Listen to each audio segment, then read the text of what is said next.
வாங்க அபூர்வாஸ் விருந்துக்கு. இன்றைக்கி நம்மளால் சிம்பிளாக குக்கரில் அருமையான ஒரு ராகி களி தான் எப்படி பண்ணுறதுன்னு பார்க்க போகிறோம். ரொம்ப சிம்பிளாகவே பண்ணலாம், ஈஸியாகவும் பண்ணலாம், பிகினர்ஸ் கூட பண்ணிடலாம். அது கூடவே அதுக்கு பொருத்தமாக நல்லா காரமான தக்காளி வேர்க்கடலை சட்னி தான் நம்ம இன்றைக்கி எப்படி பண்ணுறதுன்னு பார்க்க போகிறோம்.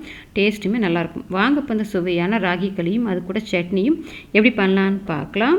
நம்மக்கிட்ட கல்கத்தா இண்டாலியம் கடாய், இண்டாலியத்தில் சப்பாத்தி உருட்டுற மனை, இடி உரல், தோசைக்கல், புடி உள்ளது புடி இல்லாதது எல்லாமே நம்ம சேல் பண்ணிகிட்டு இருந்தோம். இப்போ பார்த்திங்கன்னா அது கூடவே நம்ம ட்ரை ப்ளையில் ஸ்டெயின்லெஸ் ஸ்டீல் ட்ரை ப்ளை கடாயுமே நம்ம சேலுக்கு எடுத்துகிட்டு வந்திருக்கோம். இதுவுமே கொண்டு வந்திருக்கோம். இதை பார்த்திங்கன்னா நல்லா ஆன்லைனில் விட நம்ம கம்மி விலையில் தான் கொடுக்குறோம். நல்ல குவாலிட்டியான இருக்கும், அதே சமயத்தில் நல்லா ஹெவி வெயிட்டாகவும் இருக்கும். நீங்கள் இதை அடி பிடிக்காது. நீங்கள் இது கேஸ் அடுப்புலையும் சமைக்கலாம். சாண்ட்விச் பாட்டம் இருக்கிறதால நீங்கள் இதை இண்டக்ஷன் அடுப்புலையுமே வச்சு நீங்கள் சமைக்கலாம். உங்களுக்கு இண்டாலியம் கடாய் வேணுமோ இல்லை ட்ரைப்ளை கடாய் வேணுமோ எது வேணுமோ ஸ்க்ரீனில் நான் கொடுக்குற நம்பருக்கு வாட்ஸ்அப் பண்ணுங்கள், டீட்டெயில் சென்ட் பண்ணுறேன். வேணுன்றவங்க ஆர்டர் பண்ணிவிட்டு வாங்கிக்கலாம்.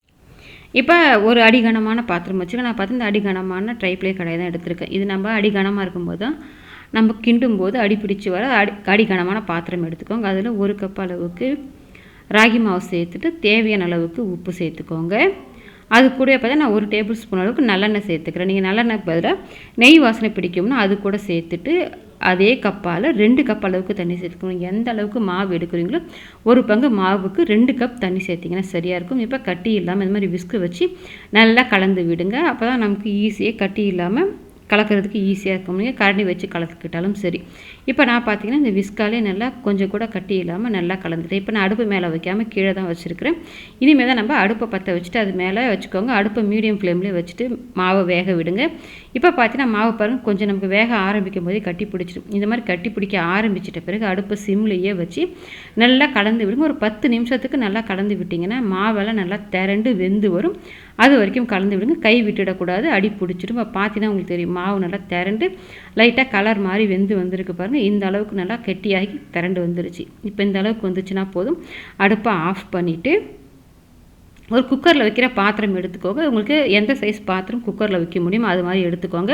இப்போ நான் இந்த பாத்திரம் எடுத்து குக்கர் உள்ளே வச்சு மூடுறதுக்கு சரியாக இருக்கும். அந்த பாத்திரத்தில் நம்ம ரெடி பண்ணி வச்சுருந்த அந்த ராகி மாவு உள்ளே சேர்த்துக்கோங்க. உள்ளே சேர்த்துட்டு தண்ணி தொட்டு நல்லா அழகாக சமன்படுத்தி விட்டுருங்க. தண்ணி தொட்டு போடும் கையில் ஒட்டையும் பிடிக்காது, சூடு நமக்கு தெரியாது. தண்ணி தொட்டு இந்த மாதிரி நல்லா சமன்படுத்தி விட்டுட்டு இந்த பாத்திரத்துக்கு நல்லா தண்ணி உள்ளே போகாத மாதிரி சமமான உள்ள ஒரு தட்டு போட்டிருக்கேன். குக்கரில் இப்போ நான் ஒரு 1.5 கப் அளவுக்கு தண்ணி ஊற்றி வச்சுருக்கேன். அதில் இந்த மாதிரி குக்கர் பிளேட் போட்டுட்டு நம்ம ரெடி பண்ணி வச்சுருந்த அந்த ராகி மாவு பாத்திரத்தை குக்கரில் வச்சுருங்க. குக்கரில் வச்சுட்டு இப்போ மூடி போட்டுட்டு அடுப்பு மீடியம் ஃப்ளேமில் வச்சுட்டு ஒரு 3 விசில் விட்டிங்கன்னா நல்லா அந்த ராகி மாவு நல்லா வெந்து வரும். அப்போ தான் உங்களுக்கு மீடியம் ஃப்ளேமில் வச்சுட்டு 3 விசில் விடுங்க. இது விசில் வந்து ரெடி ஆகிறதுக்கு சட்னி ரெடி பண்ணிடலாம். இப்போ இதில் ஒரு 2 டேபிள் ஸ்பூன் அளவுக்கு எண்ணெய் சேர்த்துக்கலாம். இப்போ இதில் 2 டேபிள் ஸ்பூன் கடலைப்பருப்பு சேர்த்துருக்கேன். இப்போ இந்த கடலைப்பருப்பு நல்லா கோல்டன் கலரில் ஃப்ரை பண்ணிக்கலாம். இப்போ கடலைப்பருப்பு நல்லா கோல்டன் கலரில் ஃப்ரை ஆகிடுச்சு. இப்போ இது கூடவே வறுத்து தோல் எடுத்து வேர்க்கடலை 3 கைப்பிடி அளவுக்கு சேர்த்துக்கிறேன். நான் வறுத்து தோல் எடுத்துருக்கிறதால கடலைப்பருப்பு செவந்த பிறகு சேர்த்துக்கிறேன். இதையே நீங்கள் பச்சை வேர்க்கடலை சேர்க்குற மாதிரியே இருந்ததுன்னா கடலைப்பருப்பு வேர்க்கடலை 2த்தையும் ஒன்றா சேர்த்து வறுத்து விட்டிங்கன்னா அதோட பச்சைத்தன்மையெல்லாம் போயிடும். கரிஞ்சிடாமல் அடுப்பை மீடியம் ஃப்ளேமில் வச்சுட்டு நல்லா பச்சைத்தன்மை போகிற வரைக்கும் வறுத்துக்கலாம். இப்போ நான் வறுத்த வேர்க்கடலை சேர்த்துருக்கிறதால அப்படியே 2 நிமிஷத்துக்கு மட்டும் நான் இதை கலந்து விட்டுக்கிறேன். இப்போ இதில் காரத்துக்கு 5 வரமிளகாய் சேர்த்துருக்கேன். நீங்கள் உங்கள் காரத்துக்கு தகுந்த மாதிரி வரமிளகாவை சேர்த்துட்டு அதோட பச்சைத்தன்மை போக நல்லா ஃப்ரை பண்ணிக்கோங்க. இப்போ இதில் வரமிளகாய் ஃப்ரை ஆன பிறகு ஒரு பெரிய சைஸ் வெங்காயம் மெல்லுசாக கட் பண்ணியிருக்கேன். அதை சேர்த்துட்டு வெங்காயம் கண்ணாடி பதத்துக்கு வர்ற அளவுக்கு வதக்கிக்கலாம். வெங்காயம் ரொம்ப நல்லா வதங்கணும்னு அவசியம் இல்லை. இப்போ பார்த்தீங்கன்னா உங்களுக்கு தெரியும் லேசாக நேரம் மாதிரி வெங்காயம் கண்ணாடி பதத்துக்கு வந்துடுச்சு. இப்போ இதில் ஒரு பெரிய சைஸ் தக்காளி, ஒரு வெங்காயம் ஒரு தக்காளி சேர்த்துக்கிட்டிங்கன்னா போதும். இந்த சட்னி பார்த்தீங்கன்னா ஒரு 4லேருந்து 5 பேர் தாராளமாக சாப்பிடலாம். நீங்கள் உங்கள் தேவைக்கு தகுந்த மாதிரி எல்லா பொருட்களையும் கம்மி பண்ணி சேர்த்துக்கலாம். இப்போ தான் தக்காளி நல்லா வதங்கி வரட்டும். தக்காளி பாதி அளவுக்கு வதங்கி வந்துடுச்சு. இப்போ இது கூடவே ஒரு சின்ன கோலி குண்டு சைஸ் அளவுக்கு நம்ம தக்காளியும் சேர்த்துருக்கோம். புளி அதிகம் சேர்த்துடாதீங்க, குறைவாக சேர்த்துட்டு வதக்கி விடுங்க. நம்ம தக்காளி பாதி அளவுக்கு வதக்கியிருக்கோம். அதாவது இப்போ புளி சேர்த்தோம்னா புளியோட பச்சைத்தன்மையும் போயிடும், தக்காளி மீதம் உள்ளதும் வதங்கி வந்துடும். இப்போ பார்த்தா தக்காளி நல்லா குழஞ்சி இருக்கிறதே தெரியாமல் வதங்கி வந்துடுச்சு. இப்போ நம்ம அடுப்பை ஆஃப் பண்ணிவிட்டு சட்னி நல்லா ஆற விட்டுடலாம். சட்னி நல்லா ஆறின பிறகு அதை ஒரு மிக்ஸி கப்பில் மாற்றிட்டு வச்சுருக்கேன். அது கூடவே இந்த சட்னிக்கு தேவையான அளவுக்கு உப்பை சேர்த்துட்டு கொஞ்சமாக தண்ணி சேர்த்து லேசான கொரகொரப்பு இருக்கிற மாதிரி அரைச்சிக்கோங்க. ரொம்ப நைஸாக அரைக்க வேண்டாம். இந்த சட்னி கொஞ்சம் கொரகொரப்பாக இருந்ததுன்னா நல்லாயிருக்கும். இப்போ சட்னி பார்த்திங்கன்னா நான் கொஞ்சம் லேசான கொரகொரப்பு இருக்கிற மாதிரி அரைச்சி எடுத்துகிட்டு வந்திருக்கேன். இப்போ இந்த சட்னியை வேறு ஒரு பாத்திரத்துக்கு நம்ம மாற்றிக்கலாம். இப்போ அது கூடவே மிக்ஸி கப் அலசிட்டு கொஞ்சமாக தண்ணி சேர்த்துருக்கேன். உங்களுக்கு சட்னி எந்த கன்சிஸ்டன்சிக்கு தேவையோ அதுக்கு தகுந்த மாதிரி தண்ணி சேர்த்துக்கோங்க. நான் பார்த்திங்கன்னா ரொம்ப கட்டியாகவும் இல்லாமல் ரொம்ப தண்ணியாகவும் இல்லாமல் மீடியமாக வச்சுருக்கேன். சட்னி கொஞ்சம் கெட்டியாக இருந்ததுன்னா நல்லாயிருக்கும். நீங்கள் தண்ணி சேர்க்காமல் கெட்டியாக வச்சுருந்தீங்கன்னா இதை நீங்கள் சாதத்துக்கு துவையல் மாதிரி கூட தொட்டு சாப்பிட்லாம். நான் இந்த கன்சிஸ்டன்சியில் வச்சுருக்கேன்.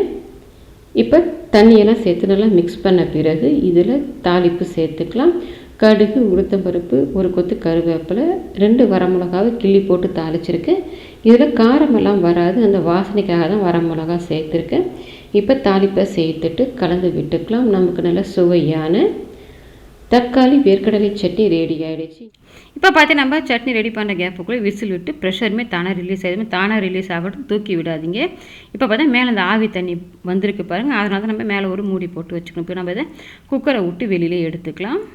இப்போ வெளியில் எடுத்துகிட்டு பார்த்தீங்கன்னா எடுத்து காமிக்கிறேன் பாருங்கள். நீங்கள் கையை தண்ணி தொட்டு எடுத்திங்கன்னா உங்களுக்கு தெரியும் கையில் கொஞ்சம் கூட ஒட்டாமல் நல்லா வெந்து வந்திருக்கு பாருங்கள் ராகி மாவு. இப்போ நீங்கள் இதை கரண்டி ஈரம் பண்ணிவிட்டு அப்படியே எடுத்திங்கன்னா உங்களுக்கு நல்லா எடுக்கிறதுக்கு வரும். நீங்கள் அப்படியே எடுத்து வச்சும் சாப்பிட்லாம். அப்படி நீங்கள் சின்ன சின்னதாக உருண்டைகளாக உருட்டி எடுத்துக்கிறதுனால நீங்கள் எடுத்துக்கலாம். நம்ம உருண்டை உருட்டும்போது பார்த்தீங்கன்னா சூடாக இருக்கிறதால கை சூடு பொறுக்க முடிஞ்சிச்சு. நீங்கள் கையாலே உருட்டிக்கலாம். நமக்கு கை சூடு பொறுக்க முடியலன்னா இந்த மாதிரி ஒரு பாத்திரம் எடுத்து அந்த பாத்திரத்தை ஈரம் பண்ணிவிட்டு நீங்கள் ஒரு உருண்டை எடுத்து வச்சு இந்த மாதிரி உருட்டினீங்கன்னா உங்களுக்கு அழகாக நமக்கு உருண்டையாகி வரும். இன்னும் கொஞ்சம் போட்டு உருட்டுங்க. நல்லா உங்களுக்கு அந்த விரிசல் இல்லாமல் அழகாக நமக்கு வந்துடும். இப்போ நமக்கு நல்லா சுவையான ராகி களி ரெடி ஆகிடுச்சு. நீங்களும் உங்கள் வீட்டில் ட்ரை பண்ணி பாருங்கள். ட்ரை பண்ணி பார்த்துட்டு எப்படி வந்ததுன்றதை கமெண்ட் செக்ஷனில் சொல்லுங்கள். லைக் பண்ணுங்கள், ஷேர் பண்ணுங்கள், அபூர்வாஸ் விருந்துக்கு சப்ஸ்கிரைப் பண்ணுங்கள். கூடவே பெல் பட்டனையும் கிளிக் பண்ணுங்கள். அப்போ தான் என்னோடய அப்லோட்ஸ்லாம் உங்களுக்கு உடனடியாக கிடைக்கும்.